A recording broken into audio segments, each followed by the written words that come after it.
পরপর 12টা ফ্লপ, কোটি কোটি টাকার ধার, সেখান থেকে আজ তিনি বলিউডের বিগ বি। হ্যাঁ, আজ অমিতাভ বচ্চনের জীবন নিয়ে এমন কিছু তথ্য বলবো যা অনেকেই জানেন না। জয়া সরে যেতেন, বলিউডে ডিভোর্স তো নতুন কথা নয়, তাও কেন রেখার সাথে প্রেমটা টিকিয়ে রাখলেন না অমিতাভ বচ্চন? কিন্তু জয়া বা রেখার আগে অমিতাভের জীবনে ছিলেন অন্য কেউ। বিগ বি কি লুকিয়ে গিয়েছিলেন? বলিউডের অমিতাভ বচ্চনের জীবন কিন্তু সহজ ছিল না, বিতর্কে ভরা বরাবর। কিভাবে প্রেমিকাদের কথা চেপে রেখে নিজের ভালো ভাবমূর্তি বজায় রাখতেন বিগ বি, শুনুন তাহলে। কখনো কখনো প্রেম বিয়ে পর্যন্ত পৌঁছলেও কয়েক বছর পরে ভাঙে ঘর। তেমনই বলিউডের চর্চিত প্রেম নিয়ে কথা উঠলেই সবার প্রথমে নাম আসে রেখা অমিতাভের।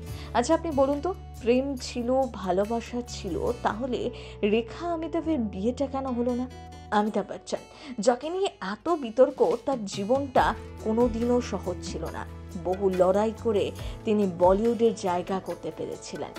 পরপর 12টা ছবি ফ্লপ, হাল কিন্তু ছাড়েননি। 5 বছর পর ঝুলিতে আসে প্রথম হিট ছবি।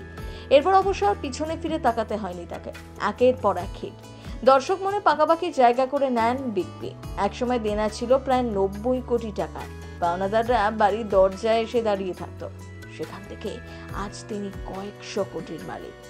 অনেকেই বলেন রেখা অমিতাভের প্রেম নিয়ে যশ চোপড়া তৈরি করেছিলেন সিলসিলা। স্টারডামে ভরা হলেও সেই ছবি সেই সময়কার দর্শকরা প্রত্যাখ্যান করেছিলেন। কিন্তু এখনো এই ছবি নিয়ে আলোচনা হয়। এই ছবির গুরুত্বপূর্ণ ভূমিকায় ছিলেন জয়া বচ্চন, ছিলেন শশী কাপুরও। নিজের ঘর বাঁচাতে নাকি যথাসাধ্য চেষ্টা করেছিলেন, রেখার কাছে যেতে দেননি অমিতাভকে। শোনা যায় অমিতাভকে আটকে রাখতে নিজের কেরিয়ার ত্যাগ করেছিলেন তুখোর অভিনেত্রী। রেখা অমিতাভের প্রেম পরিণতি পায়নি, কিন্তু একাধিক বিয়ে করেছিলেন। অনেকেই মনে করেন রেখাই সিনিয়র বচ্চনের প্রথম প্রেম, সেই সম্পর্ক টেকেনি বলেই জয়াকে বিয়ে করেন। আসলে ব্যাপারটা কিন্তু সম্পূর্ণ অন্য।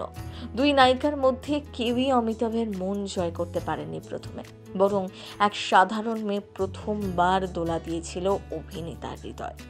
চন্দা, এক মারাঠি মেয়েকে মন দিয়েছিলেন অভিনেতা। এক থিয়েটারে আলাপ হয়েছিল দুজনে। সে সময় কলকাতার কোম্পানিতে চাকরি করতেন অমিতাভ, ওই একই কোম্পানিতে চাকরি করতেন মেয়েটিও।